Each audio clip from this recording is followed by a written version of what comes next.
देखो, track down जो हमने कंसीव किया था तो उसमें ये था कि जो हथियारबंद और गिरोहबंद लोग हैं जो इलाके में और आसपास घूम रहे हैं और जो एक्सटॉर्शन कॉल वगैरह को एक काइंड ऑफ की सक्सीड करने में हेल्प करते हैं कि भाई कॉल कहीं से आ गई, उसके बाद जो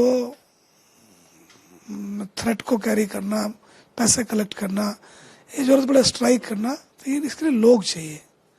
तो हमारा आइडिया था इनको अगर हम बीच में से निकाल लें तो उससे बड़ा फर्क पड़ेगा।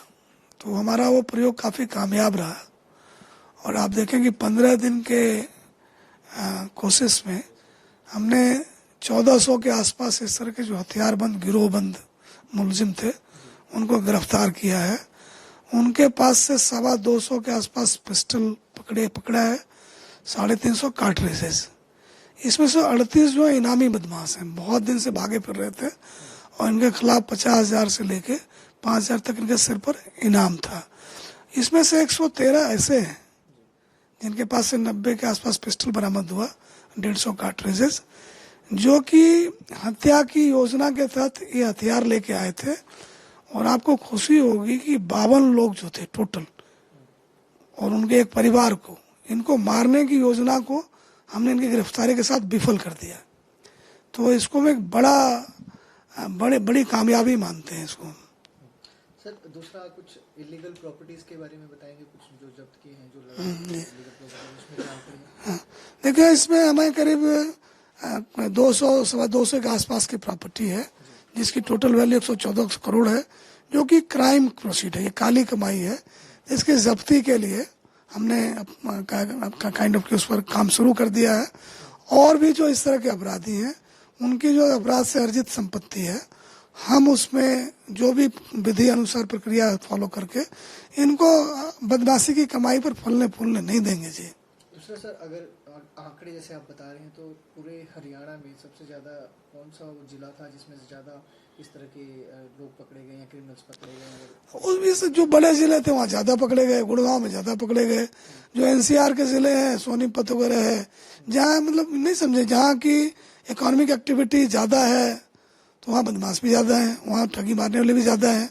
और आप ये देखें कि हम यहीं तक नहीं रुके, हमने जैसे कि 170 जो थे इसमें जो गिरफ्तार हुए थे, इनके खिलाफ जो आप गुंडा एक्ट कह सकते हैं, 111 112 BNS है, उसके तहत इनको जेल भेजा है। तो लंबे समय तक ये जेल में रहेंगे, इनकी प्रॉपर्टी हम इजीली सीज कर पाएंगे। तो जो इसमें वो एनडी टाइप के थे जो अपने को समझते थे हम भी कुछ हैं, तो उनकी हमने अच्छी चूड़ी कसी है। और आप देखें कि 84 जो थे इस तरह के लोग जो कि बेल पर घूम रहे थे, कोर्ट कचहरी को ये बोल के आए थे कि जी हम गवाहों को नहीं धमकाएंगे और किसी आपराधिक गतिविधि में लिप्त नहीं होंगे, और दोबारा सुरखुरु हो रहे थे। तो कितना मुश्किल काम है कोर्ट को समझाना कि उसको दोबारा जेल में डालो। तो हम 84 ऐसे बदमाशों को जो हथियारबंद और गिरोहबंद है दोबारा जेल भेजने में बेल कैंसिल करा के सफल हुए हैं। हमें लगता है अपने में एक इतिहास है।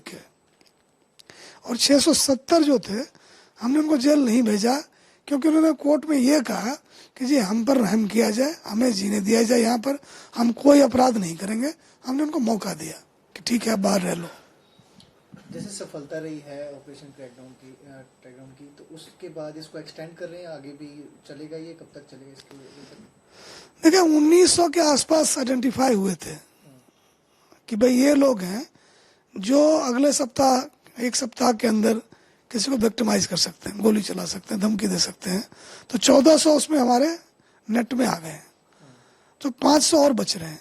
तो हमने सारे जिले को कह दिया है कि अब की भाई एक सप्ताह का टाइम और है, इन 500 को भी बिठाओ और ये देखो कि इस दौरान कौन बाहर आ गया, क्योंकि ये साइकिल चलता रहता है ना जी। आप जेल में डाल के आ रहे हो, वो फिर बाहर भी निकल रहे हैं कोई पुराने वाले, फिर जो बाहर निकले हैं उनके पीछे लोगों।